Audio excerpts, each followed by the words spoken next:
कविता अपने माता पिता की बहुत लाडली थी। 3 बड़े भाइयों की बहन थी। कोई भी चीज मांगने पर उसी वक्त सामने हाजिर हो जाती। पूरे घर में रौब था उसका। पूरे परिवार और नौकरों पर राजकुमारी की तरह हुक्म चलाती थी कविता। स्कूल में भी बड़ा रौब था उसका। ऐसे ही उसने कॉलेज में दाखिला लिया। उसके ठाट बाट, बड़ी गाड़ी में आना जाना, हर दिन नया फैशन देखकर हर कोई उससे दोस्ती करना चाहता था। थोड़े ही दिनों में उसके बहुत से दोस्त बन गए। पूरे कॉलेज में उसकी अपनी ही एक पहचान थी। इन दिनों उसके घर एक रिश्ता आया। खानदानी लोग थे। पापा की पुरानी जान पहचान थी उनके साथ। कविता के साथ कोई जबरदस्ती नहीं थी, पर कविता ने फिर भी हाँ कर दी, क्योंकि वह अपने परिवार से बहुत प्यार करती थी। वह जानती थी कि वह लोग उसका अच्छा ही सोचेंगे। लड़के का नाम राज था। राज काफी पढ़ा लिखा और समझदार लड़का था। ससुराल वाले भी बहुत अच्छे थे।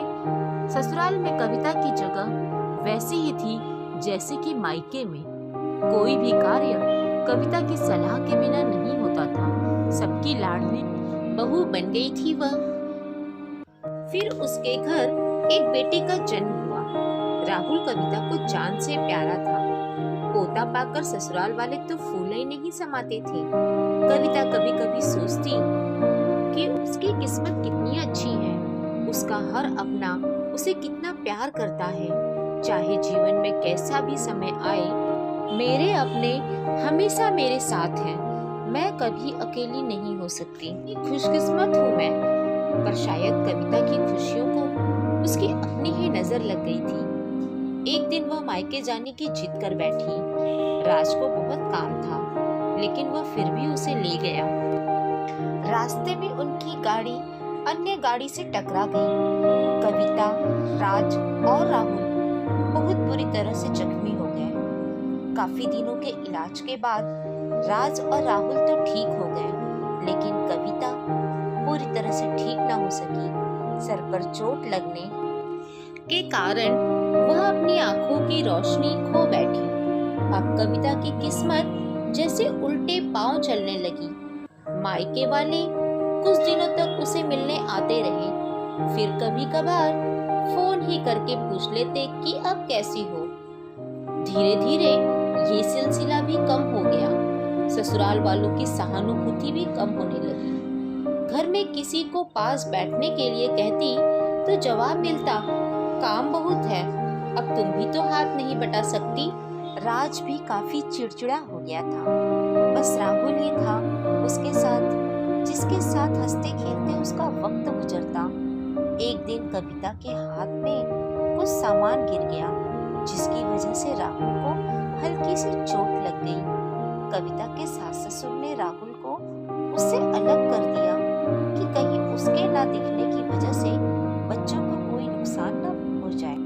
कविता अंदर से टूट चुकी थी। एक दिन उसने सबके सामने मायके जाने की इच्छा रखी, तो राज उसे तुरंत मायके छोड़ आया, जैसे कि वह भी यही चाहता था। लेकिन राहुल को उसके साथ नहीं भेजा गया।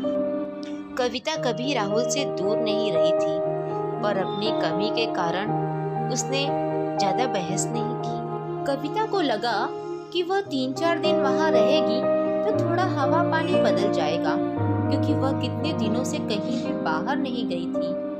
घर वाले भी इतने दिनों बाद उसे देखकर खुश होंगे। कविता के घर पहुंचने पर सब लोग बहुत खुश हुए। खाने में सब कुछ कविता की पसंद का बना था। उसने मम्मी पापा और भाई भाभीयों से दिल खोल कर बातें की।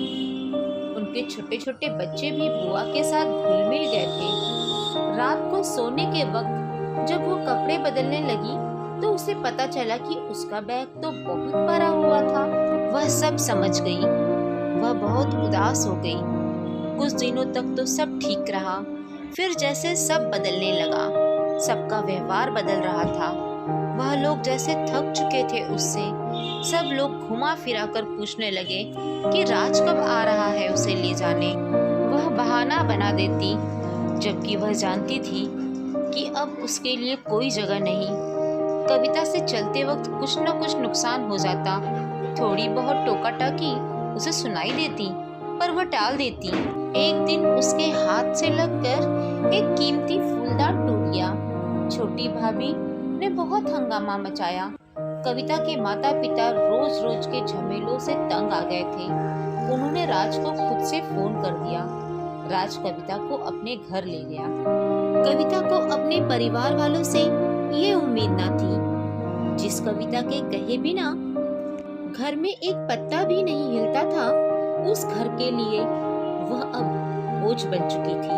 राज के साथ ससुराल आते वक्त वह बहुत खुश थी, क्योंकि वह अपने घर जा रही थी, अपने जिगर के टुकड़े राहुल के पास। परंतु यह खुशी भी कुछ पल की ही थी। सारा बंदोबस्त पहले से ही किया हुआ था। कविता को सीधे ऊपर वाले कमरे में पहुंचा दिया गया। राहुल से दूर रहने की सख्त चेतावनी दी गई। एक काम वाली लता को उसकी जिम्मेदारी सौंपी गई, जो उसके खाने पहनने जैसी जरूरतों का ध्यान रखती। कविता ज्यादातर चुप ही रहती। कभी कभी काम वाली लता से थोड़ा बतिया लेती। उसके जरिए राहुल का पता चल जाता। सबकी लाडली बेटी और बहू सबके लिए लाडली से बोझ बन चुकी थी।